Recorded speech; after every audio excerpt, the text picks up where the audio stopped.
s'exprimer, ses opinions sont toujours aussi saisissantes. Philippe Richard Bertrand est avec nous. Phil, bonjour. Salut Benoît, j'ai voulu faire comme Olivier Primo, regarde, j'ai de la poutine, on va essayer de la poutine, man, yo man, cool, chill. On dirait Jocelyne de Radio Enfer. Ouais, le prochain chef de la CAQ, mesdames et messieurs. Merci, je suis content de voir ça. Ah oui, puis es-tu bonne ta poutine, Olivier? Elle est bonne, elle est frette, mais tu sais, c'est frette, tu mets ça dans le microwave, man, cool, chill. Ouais, OK. J'ai hâte de voir ta critique sur ton site. T'es fascinant. Puis en même temps, je vais voter pour toi en politique. Je veux que tu sois premier ministre.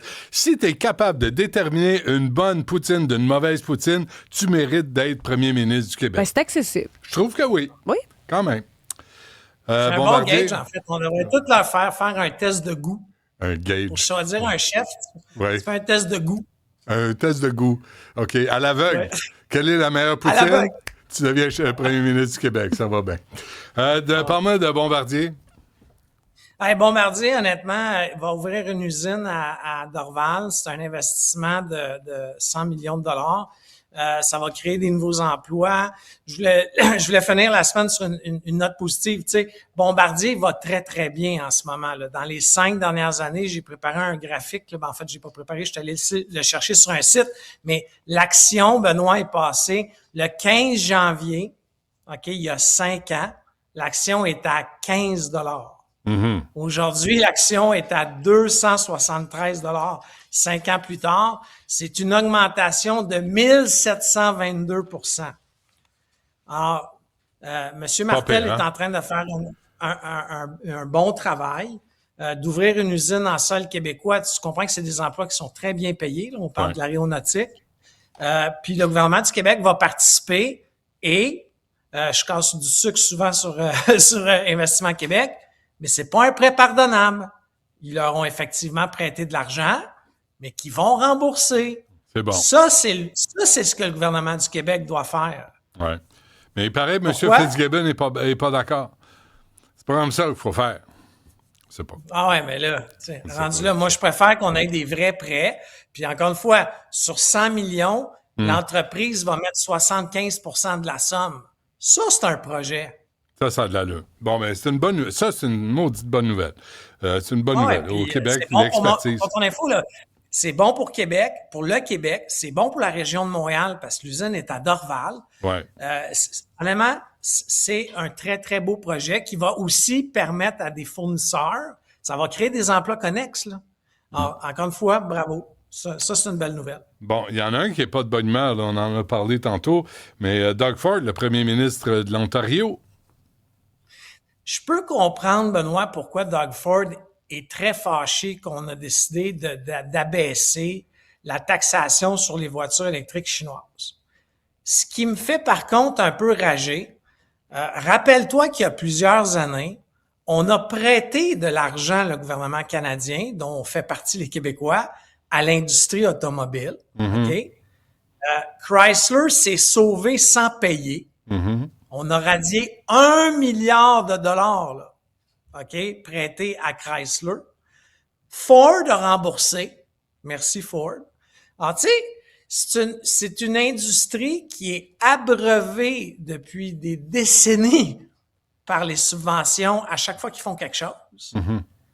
Alors, si tu n'es pas capable de produire un véhicule, pas 10, un véhicule qui est dans une braquette de prix que les Canadiens peuvent se payer, tu sais, à un moment donné, c'est l'offre et la demande. Mais là, je veux pas tomber dans un truc politique, là, les droits en Chine humains. Je comprends ça, là.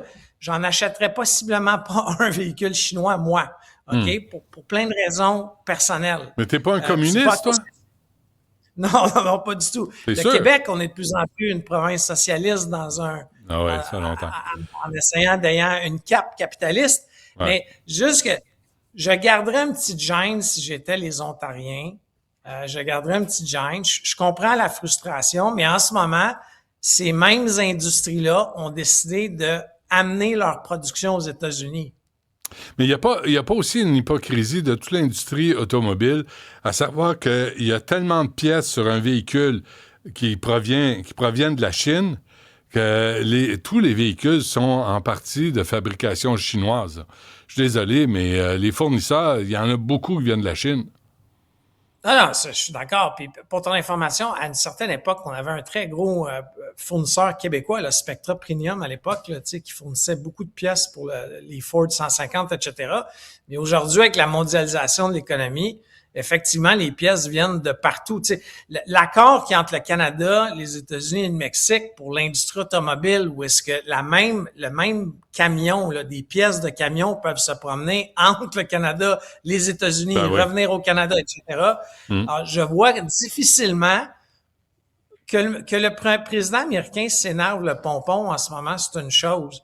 Mais même, tu sais, il est allé visiter une usine là, aux États-Unis dernièrement, là, pour faire des annonces. Mais le président de Ford, le lendemain matin, a été obligé de sortir et de dire, écoutez, là, c'est beau de dire qu'on va pas rectifier le nouvel accord, mais il dit, moi, mes pièces viennent du Canada et du Mexique, là.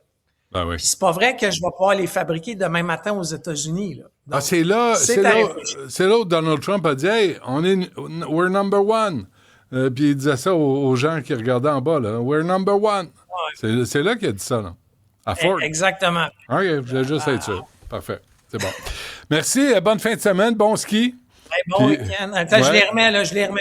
Vas-y. Yo, man, chill, vote pour moi, là. Vote pour moi, chill. Mais ça, c'est pas les lunettes de David Proulx?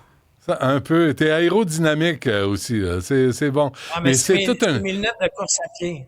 Ouais, tu vois, ils ont tous ça. Tu sais, il y a juste moi qui n'ai rien de moi non plus, j'ai pas de gadget. T'as pas d'équipement? Non. Bon, parfait. Merci, Phil. Isabelle Perron, bonne fin de semaine. Bonne fin de semaine. Puis on t'attend lundi matin aux Aurores. Absolument. Avec Mario Dumont et Alexandre Dubé. Merci d'avoir pris la relève. Puis nous, on revient